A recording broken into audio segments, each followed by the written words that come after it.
नगर परिषद निवडणुकीप्रमाणे रायगड जिल्हा परिषदेमध्ये सुद्धा युती होणार नसल्याची चिन्ह आहेत। कारण भरत गोगावलेंनी भाजपच्या भूमिकेवरून टोरा लगावलाय। भाजप कधी कोणासोबत युती करेल सांगता येत नसल्याचं भरत गोगावलेंनी म्हटलंय।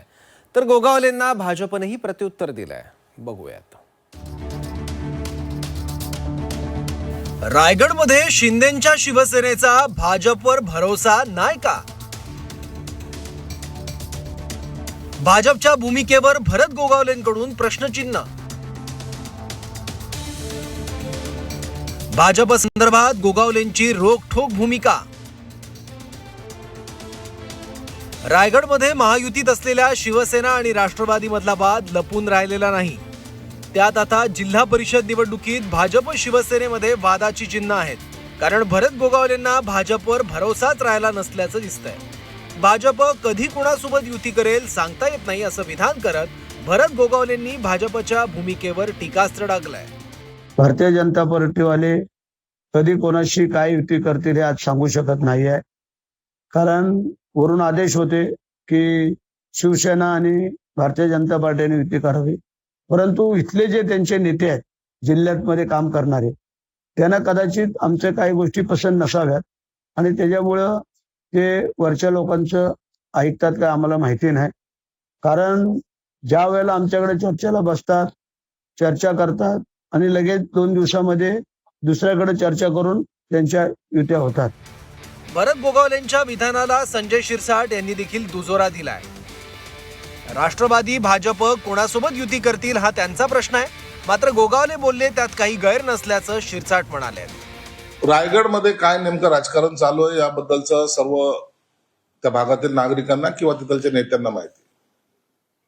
राष्ट्रवादी असेल, शिवसेना असेल किंवा भाजप असेल, यांनी आपल्या सोयीस्कर जी काही युती करतायत त्याला आता आम्ही आक्षेप घेत नाहीत आणि म्हणून भाजपच्या लोकांनी कुणाबरोबर जर युती केली असेल त्या अनुषंगाने भरत गोगावलेंनी ते स्टेटमेंट केलेलं आहे, ते स्वतंत्रपणे लढतील आणि त्यात मला वाटतं काही वावगं नाही।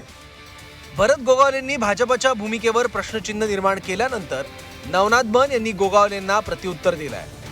भाजपवर भरोसा आहे की नाही हे गोगावलेंनी शिंदेंना विचारावं, तसंच विधानसभेत त्यांना निवडून देण्यासाठी भाजपनेही काम केल्याचं बन यांनी म्हटलं। काही स्थानिक पातळीवर स्थानिक नेत्यांच्या आग्रहामुळे युती होऊ शकली नाही, त्या ठिकाणी स्थानिक ठिकाणी वेगवेगळी लढत होते। आता भरतजी गोगावले जर असं म्हणत असतील की भारतीय जनता पार्टीवर भरोसा नाही, तर त्यांनी एकनाथजी शिंदे यांना खरंच जाऊन विचारावं की भारतीय जनता पार्टीवर भरोसा आहे का नाही। भारतीय जनता पार्टी, देवेंद्रजी फडणवीस, एकनाथजी शिंदे आम्ही महायुती म्हणून महाराष्ट्राला पुढे घेऊन जाण्याचं काम करतोय। भरतजी गोगावले, आपल्या जिल्ह्यामध्ये देखील आम्ही महायुती म्हणून आपल्याला पूर्ण सहकार्य केलं होतं। विधानसभेच्या निवडणुकीत महायुती कार्यकर्त्यांनी आपलं देखील काम केलं, त्यामुळे आपण निवडून आला होता। नगर परिषद निवडणुकीत देखील भाजप शिवसेनेत वाद पाहायला मिळाला होता। दरम्यान आता जिल्हा परिषद निवडणुकीत देखील भाजप शिवसेनेत वादाची शक्यता आहे। कारण गोगावलेंनी भाजपबाबत केलेल्या विधानानंतर भाजपनं देखील गोगावलेंवर पलटवार केलाय। प्रफुल्ल पवार, झी 24 तास, रायगड।